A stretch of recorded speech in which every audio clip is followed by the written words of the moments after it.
someone faced an eviction December of 2019, and 3 months later, March of 2020, I moved into a penthouse right there. The penthouse was facing the Hollywood sign, and I could see the whole entire LA every single day, every single night. I'm going to tell you how to get your dream apartment in 10 easy steps using neuroscience. Hi, my name is Nikki, not Nike. Let's do it. Now, you have to follow these steps in this exact order or it's not going to work. Promise? Promise. Okay. This is the thing. Your brain does not move towards what you wish for. Never. It moves towards what you embody. And I refuse to embody being broke. Number one, you have to dress the part. You have to change your whole wardrobe. 3 months before moving to that penthouse, I changed my whole wardrobe. I started going to bed every single night in satin or silk. I started dressing really well. I started showing up like the person who lives in a penthouse. You have to change your wardrobe. Two, I toured the dream. I walked into every single penthouse in Hollywood that I could not afford. I touched the marble counterparts. I touched the walls.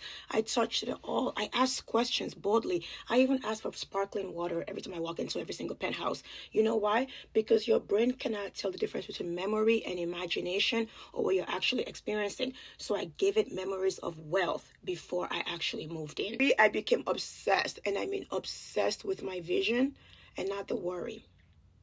Even when I got the eviction letter at the door, I never acknowledged it. I never once succumbed to my 3D. I didn't stare at it. I kept staring at my future because I knew I was moving into a penthouse. I just knew it. I felt it in my bone, and no one was going to tell me any different. Obsession builds neural highways. Worry builds prison. Or for the next 3 months, you have to cut the noise completely. No Netflix. No gossiping, no small talks with your friends. You have to cut the distraction. You know why? The minute you cut the distraction, you can think clearly. You can really focus. I knew that I was moving into a penthouse, so I treated my focus like the price of that penthouse, and that's expensive. Number 5, fix your posture. Head held high, shoulders back. Walk into every room like a person who lives in a penthouse. When you walk with confidence and you walk like you belong inside a penthouse, posture tells your nervous system whether you're a prey or a predator. And I choose to be a predator all the time. Radical repetition. The brain cannot reject repetition. So I walk it, I talk it, I speak it. I mean, I was doing like 3,000 affirmations every single day. I was building that neural pathway every single day. Hollywood penthouse, Hollywood penthouse, Hollywood penthouse. I would go on my walks, Hollywood penthouse, Hollywood penthouse, Hollywood penthouse. I would be driving in my car. At the time I had a Kia Soul. Hollywood penthouse, Hollywood penthouse, Hollywood penthouse, Hollywood. I live in a Hollywood penthouse. I live in a Hollywood penthouse. It looks crazy. So thank God I was doing it alone. I lived alone, but I just kept saying it. Your brain cannot reject repetition. You want to stack the micro wins. Every brand deal that I got, a win. Every pitch that I made to a brand, a win. Every blog post that went viral. Every video that went viral on TikTok at the time, a win. Or Instagram at the time, a win. Every YouTube video, that's a win. Because when you stack those micro wins, it compounds into momentum.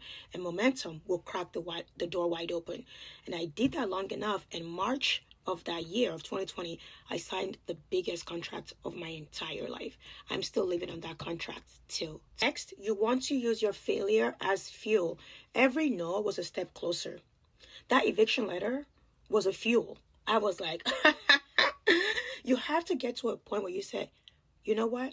F you. Watch this. Once you have that F you, watch this mentality, you will move into that penthouse. You will. Everyone who rejected me during that time, I went through like a really bad breakup during that time. I used it as a fuel. I used that pain like reps in a freaking gym. And I worked around the clock for 3 months. You want to build your environment. If you're not hearing, oh, Nikki, you've changed. You don't come around anymore. You think you're too good for us. You're not going to be in that penthouse. Never. In those 3 months before I moved into that penthouse, I was obsessed with success. I read every single book on earth about success. I listened to every podcast. I ate and breathed success. And I was ruthless, and I mean ruthless, in cutting people off. If I tell you that my dream is to move into a penthouse and you say, Nikki, how are you going to afford that? You're getting evicted. You are cut off. You are blocked. By the time you finish that sentence, by the time you were done, you were blocked. You have to change your environment to people who are also, that can dream just as big as you. And you have to read a lot of books and listen to a lot of podcasts. And last but not least, you have to believe it before you can see the evidence. The brain never asks, is this realistic? No. It just believes what you tell it. So if you repeat it long enough, I talk to my brain like we're friends. Girl, aren't you excited we're going to move into a penthouse soon? She believes whatever you believe. So if you believe you're going to move into a penthouse, your brain believes it. And then your brain will go to work for you. And it will figure out how to move into that penthouse. So listen to me. You're not broke. You're simply rehearsing brokenness. So start rehearsing wealth. Go tour that penthouse apartment that you want, or that dream apartment that you want. Okay? Go tour it like an intruder. Who cares? Confuse your nervous system until it has no choice but to catch up with you.